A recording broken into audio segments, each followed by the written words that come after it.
So we're over here today in the cherry grove biome, and cherry wood, you just have to love it. It's nice and purple, the wood is pink, and it can just be used for so many things. But cherry trees, them on the other hand, they suck. Look at these shapes. What's going on? They're just not easy to chop down. You usually have to like bridge over. Like if I wanted to chop this down, I would have to bridge over to get this bit. And it just honestly makes getting cherry wood awful. But there's so many uses to it. You know, they go great with nether bricks. Look at that. It's like the same color basically. But just because the trees are just so awful to mine, they are out of reach for us most of the time. However, today we're going to do something to change this. We're going to build a massive farm. But first, we need to start digging a massive hole.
So the build is all done here. And while it wasn't nearly as big as the Nether Tree project we did the other day, it was certainly a big cookie to bite into. But it is now all done. So we can just go in here. So here at the bottom, we have this nice little room. But of course, we have the farm itself.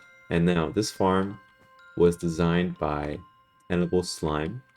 It's very complicated, and I don't really know how it works.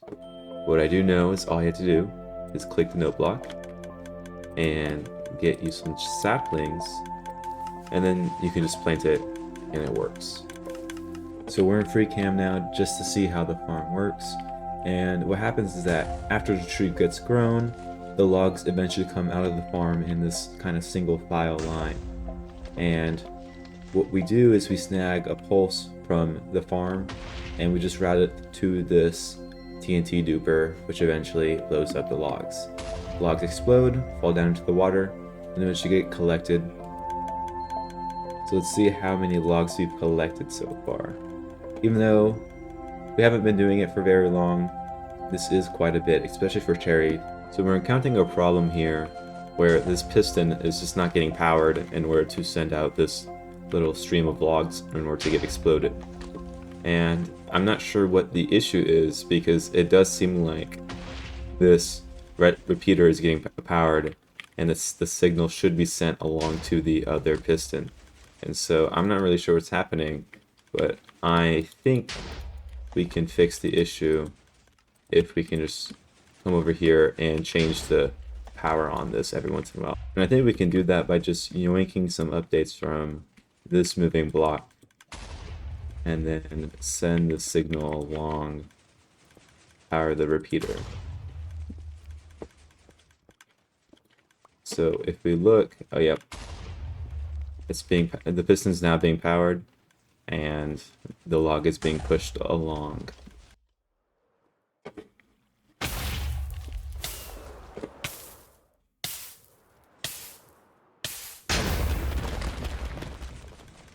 And all the bone meal from this dispenser comes all the way back through that channel and from this water elevator, which connects to this bone meal farm that we've placed underneath our farm in order to produce all the bone meal we would ever need. And the way we power it is just with this simple lever. So now that it's on, we can watch the bone meal get produced. How fun. And we can access the farm by going through this secret painting hole and we can go down and inspect this for ourselves. And so this is the design by El Mango. It's pretty nice. The other one that I built for the Nether Tree Farm breaks all the time and it is awful. But this one I haven't had any issues with, which has been great. This farm works just like any other moss bone meal farm, where we have this little stone creation chamber where the water will fill up this chamber if there's no stone, and the lava will come down and create stone.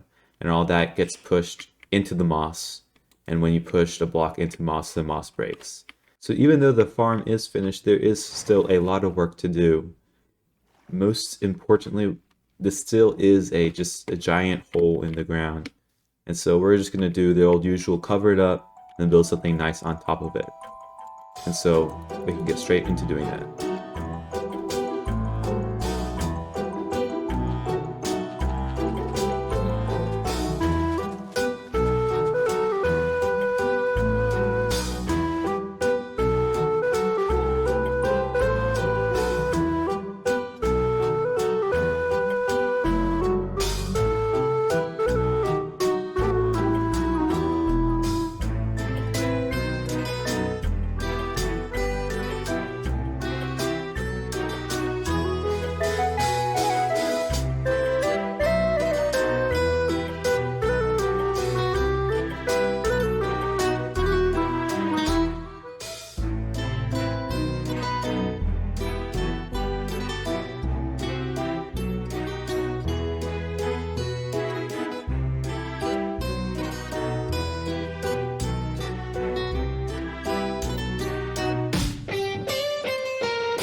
So the build is all finished here and it's looking fantastic. It's very pretty, it's very big, and there's a lot to talk about.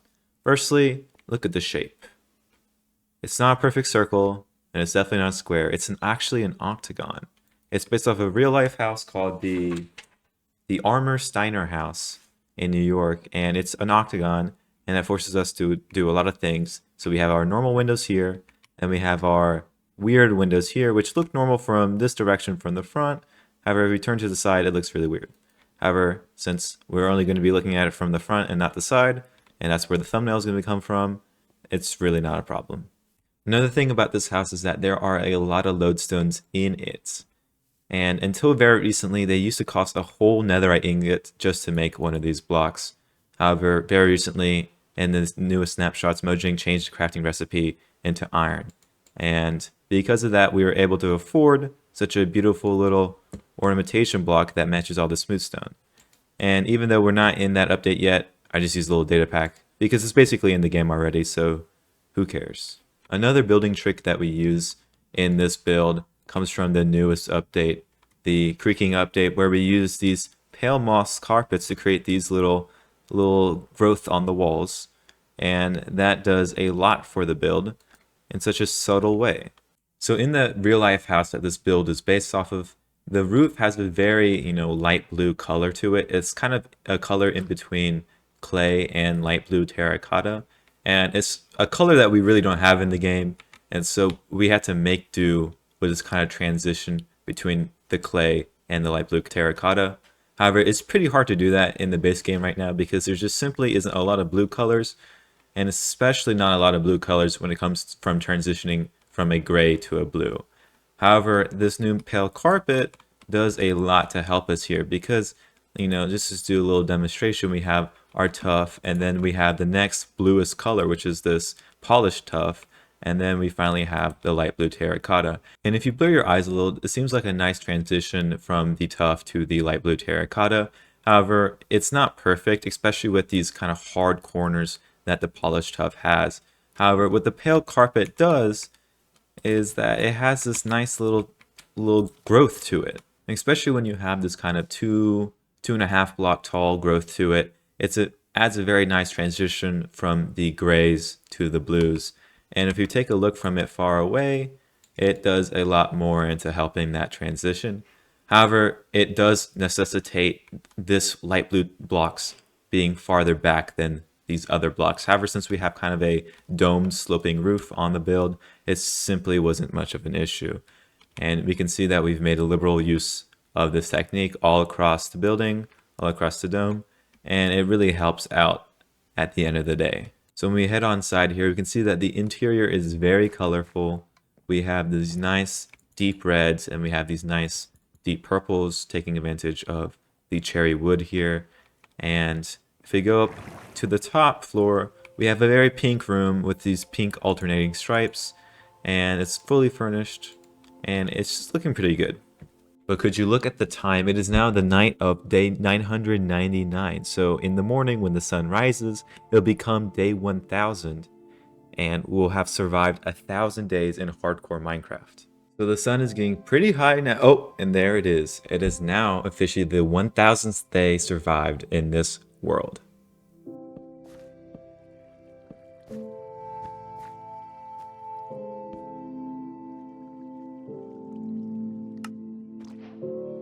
With that, let's get to the comment of the day. And for the first time ever, we have a double comment bonanza. So let's see. From Dona Cat, your videos are very calming and funny. Smiley face, very informative too. And from Boss Christos 07, keep up the great videos, man. Keep up the great work. I believe in you. So that's actually the first time ever that people have commented, and they're now preserved in the comment of the day forever. And I really appreciate the support. I really appreciate if you've made it this far in the video. And it's been a lot of fun playing Minecraft. It's been a lot of fun building in this world. It's been a little over a year now.